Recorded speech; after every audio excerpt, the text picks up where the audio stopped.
Without any warning, something moved in the Strait of Hormuz. The U.S. Navy made a move that caught everyone off guard. No announcement. No build-up. Just sudden movement, in one of the world's most sensitive regions. In a place where even a small action can trigger global consequences. But what shocked analysts even more wasn't the ships.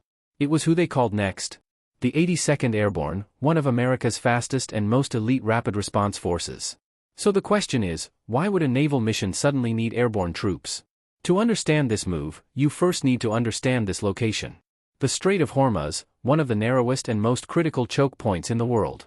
Every single day, millions of barrels of oil pass through this corridor. It's not just regional, it powers economies across the entire planet. And right next to it, sits one of the most heavily watched and contested regions in the world. For years, this area has been a stage for silent standoffs and rising tensions. Close encounters, aggressive maneuvers, and moments that nearly sparked conflict. So when movement suddenly increases here, it's never random. It signals preparation. It signals caution. And sometimes, it signals something bigger coming. And that's exactly why calling in airborne forces changes everything.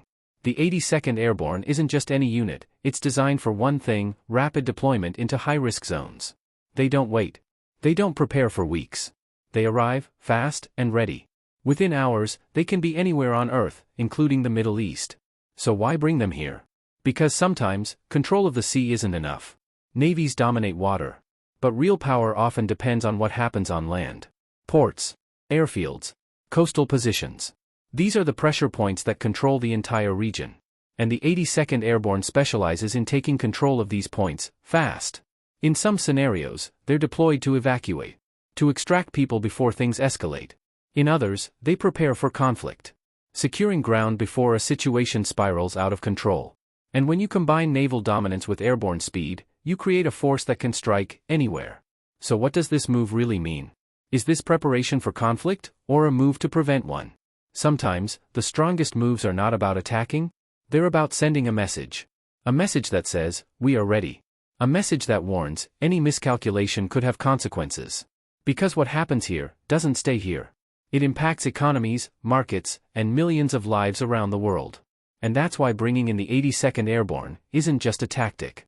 It's a signal that something important is unfolding behind the scenes. A signal that the balance in one of the world's most strategic regions may be shifting. So the next time each passing day without resolution increases the economic and geopolitical stakes worldwide.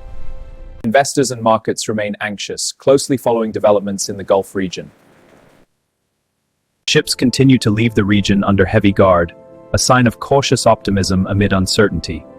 Ships continue to leave the region under heavy guard, a sign of cautious optimism amid uncertainty.